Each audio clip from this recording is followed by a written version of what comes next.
សួស្តីអ្នកទាំងអស់គ្នាតោះថ្ងៃនេះខ្ញុំលើកយកមេរៀន grammar តកទៅនឹងកាលរបស់ភាសាអង់គ្លេសមកបន្តទៀតវីដេអូមុនយើងមើលពី present simple ឥឡូវយើងមើលពី present continuous tense ដងបច្ចុប្បន្នកំពុងបន្តអញ្ចឹងទម្រង់របស់វាមាន subject ប្រធានបូកជាមួយនឹង to be one ហ្នឹងមាន am is are ហ្នឹងឯងបូកជាមួយនឹង verb 1 កិរិយាសព្ទខ្ទង់ទី1បូក verb ing បូកជាមួយនឹង ing អញ្ចឹងជាធម្មតាសំណង់ប្រយោគវាមានសំណង់ស្របសំណង់បដិសេធហើយនិងសំណួរអញ្ចឹងយើងមើលស្របមុន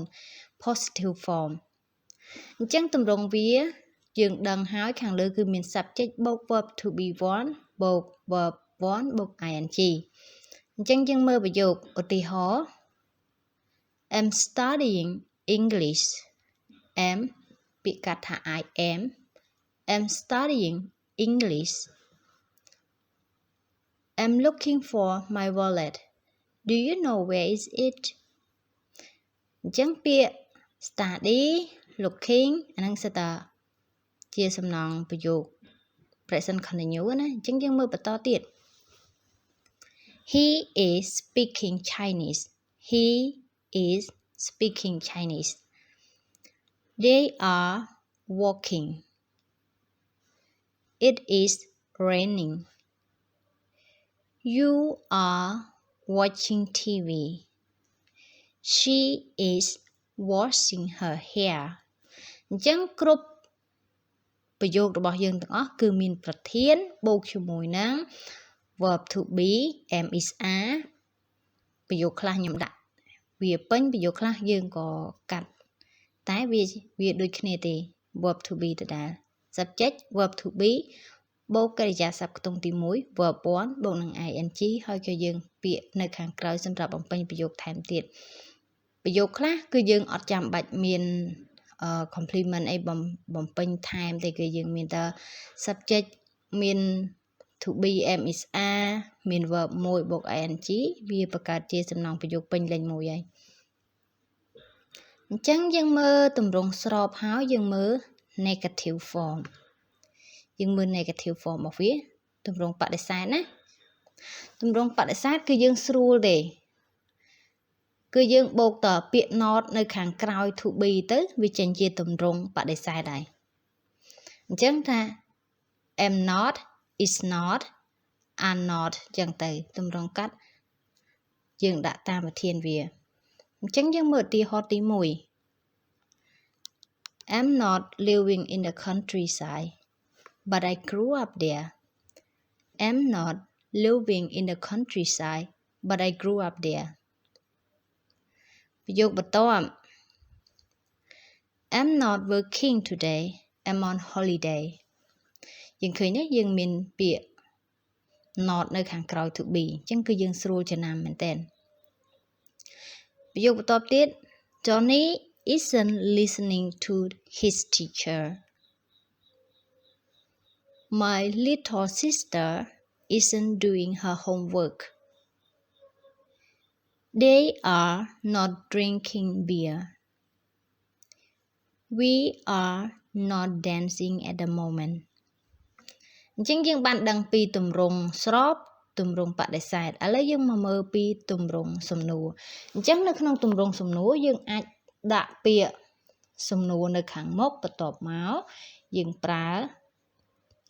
លើក to be មកខាងមុខវិញជាធម្មតា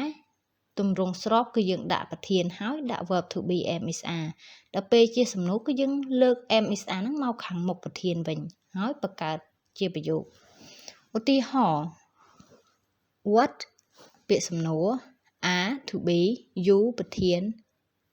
doing verb 1បូក ing ហើយបញ្ចប់ដោយសញ្ញាសួរ complete សញ្ញាសួរ question mark What are you doing Why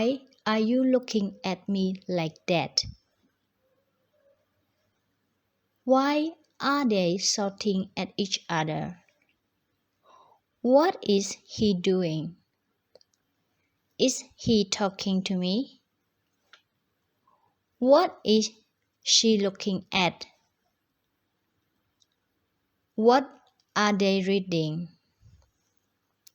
អញ្ចឹងយើងបានដឹងហើយពីទម្រង់របស់ present continuous យើងដឹងពីទម្រង់ស្របទម្រង់បដិសេធហើយនិងទម្រង់សំណួរឥឡូវយើងដឹងពីរបៀបប្រើប្រាស់វាវិញអញ្ចឹងរបៀបប្រើប្រាស់របស់វាគឺមានច្រើនអញ្ចឹងខ្ញុំនឹងលើកយកម្ដងមួយកុំឲ្យយើងច្រឡំណាយើងមើលម្ដងមួយហើយយើងស្វែងយល់ពីវាអញ្ចឹង the first definition របៀបប្រើទី1ណានិយមន័យទី1គឺគេប្រើ present continuous ហ្នឹងដើម្បីអីគេ The present continuous is used to express an activity happening now or at the moment of speaking បានន័យថា present continuous ហ្នឹងគឺយើងប្រើដើម្បីបង្ហាញពីសកម្មភាពមួយតែកំពុងកើតឡើងពេលឥឡូវហ្នឹងឬក៏ខណៈពេលដែលកំពុងតែនិយាយអញ្ចឹងយើងមើលឧទាហរណ៍ example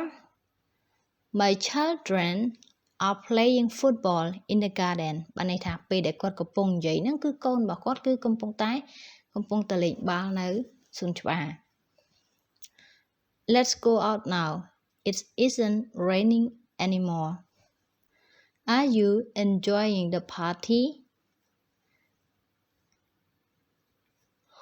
What is happening here What are you doing now I'm watching my favorite program My son is swimming in the pool អញ្ចឹងយើងមើលឧទាហរណ៍ទាំងប្រមាណហ្នឹងគឺសុទ្ធតែបង្ហាញពីសកម្មភាពតែកើតឡើង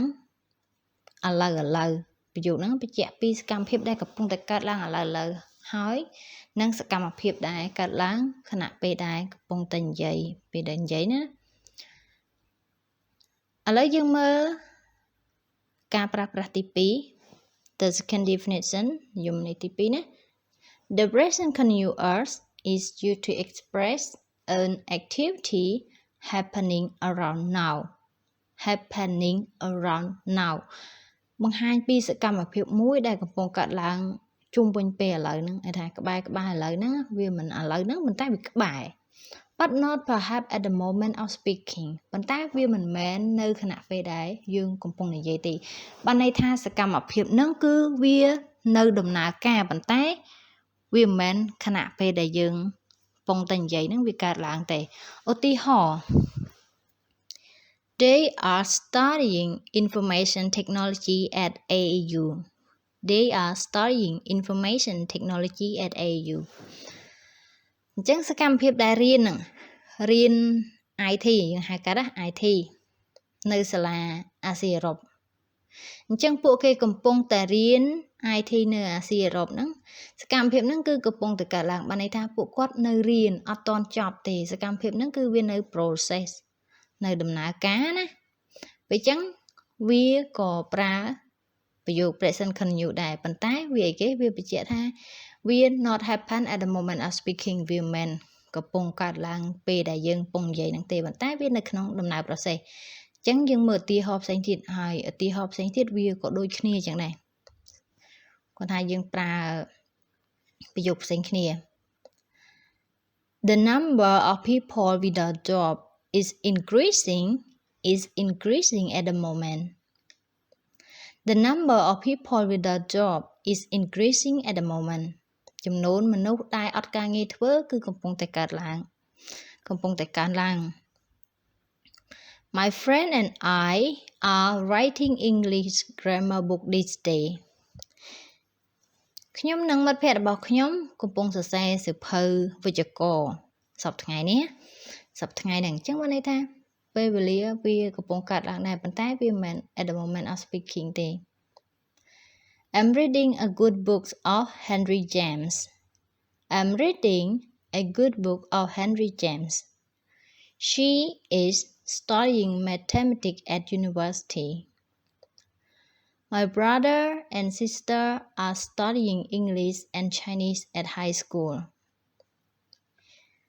He is working hard these days because He wants to have enough money to marry. Don't take that book to library. Dan is reading. ចឹងយើងមើលពីនិយមន័យវាហើយមើលពីឧទាហរណ៍ហើយឥឡូវយើងមកមើលនិយមន័យទី3ហើយនឹងឧទាហរណ៍របស់វាចឹងនិយមន័យទី3 the third definition the present continuous is used to express a planned future arrangement. Also, the present continuous is used to express personal arrangement and fixed plans. អញ្ចឹង present continuous វាមិនត្រឹមតែប្រើបានសម្រាប់ពេលបច្ចុប្បន្នដែលកំពុងបន្តនោះទេប៉ុន្តែវាអាចបញ្ជាក់ន័យមួយទៀតបង្ហាញពីអ្វីមួយដែលកើតឡើងនៅអនាគតប៉ុន្តែវាមានលក្ខខណ្ឌគឺថាអ្វីដែលកើតឡើងហ្នឹងគឺយើងបានរៀបចំមានគម្រោងរួចរាល់អស់ហើយ especially when the time and place have been decided ពិសេសគឺពេលវេលានិងទីកន្លែងគឺយើងបានសម្រេចរួចហើយថាពេលណាកន្លែងណាសម្រាប់ឲ្យរឿងនឹងកើតឡើងអញ្ចឹងយើងមើលបន្តទៀតនិយមន័យរបស់វាយើងមើលបន្តទៀត a present tense is used because there is some reality in the present ហើយវាក៏មានតកតឹងជាមួយនឹងប្រយោគ present ដែរគឺប្រើគឺដោយសារតែវាមានតកតឹងនឹងការពិតនៅក្នុងពេលបច្ចុប្បន្ន the event is planned or decided and we can see it's coming the event is usually in the near future ន័យថាព្រឹត្តិការណ៍មួយអ្វីមួយដែលកើតឡើងហ្នឹងគឺយើងមានគម្រោងយើងបានសម្រេចចិត្តហើយយើងដឹងថាវាកំពុងតែចូលមកគៀកហើយណាហើយជាពិសេសគឺយើងអាចសង្កត់បានថាគឺព្រឹត្តិការណ៍ទាំងអស់ហ្នឹងគឺវាកើតឡើង near future គៀកនឹងពេលអនាគតហើយតែយើងប្រើប្រយោគ present continuous ដើម្បីទៅបញ្ជាក់ណានិយមន័យទី3ហ្នឹងយើងអាចរៀងពិបាកយល់តិចប៉ុន្តែមើលឧទាហរណ៍ហើយយើងអាចយល់ឧទាហរណ៍ I'm having lunch with Tony tomorrow យើងប្រើប្រយោគ present continuous យើងឃើញទេសំណងប្រយោគហ្នឹងគឺយើងប្រើ present continuous តែម្ដងប៉ុន្តែវាបញ្ជាក់ន័យ future បញ្ជាក់ន័យអនាគតដែលកើតឡើងនៅថ្ងៃស្អែកប៉ុន្តែហេតុអីបានជាគេប្រើប្រយោគ present continuous ដោយសារតែគឺគេច្បាស់ពេលវេលាជាក់លាក់គេបានគម្រោងគេមានផែនការច្បាស់លាស់រួចហើយបានគេនិយាយប្រើប្រយោគនឹងបាន What time are you meeting him? Where are you having lunch? What are you doing tonight? What are you doing tonight? Are you coming to the dance tonight? With dance ប្រែថារាំ the dance ប្រែថាការរាំAre you coming to the dance tonight? តើអ្នកនឹងមកចូលរួមការរាំយប់នេះទេ I'm meeting the director tomorrow. They are getting married next year. She and I are walking along the river tomorrow evening. អញ្ចឹងយើងមើលឧទាហរណ៍ទាំងអស់ហ្នឹងគឺវាសុទ្ធតែនៅក្នុងពេលអនាគតទាំងអស់អនាគតប៉ុន្តែគឺគេមានគម្រោងមានផែនការច្បាស់លាស់ហើយទើបគេអាចប្រើប្រយោគ present continuous ដើម្បីបង្ហាញពីវាបានអញ្ចឹងប្រយោគ present continuous មិនមែនត្រឹមតែប្រើបញ្ជាក់នៅក្នុងពេលបច្ចុប្បន្នបានទេវាក៏ប្រើនៅពេលអនាគតបានដែរប៉ុន្តែយើងមានលក្ខខណ្ឌដូចដែលយើងបង្ហាញនៅក្នុង definition ទី3របស់យើងអញ្ចឹ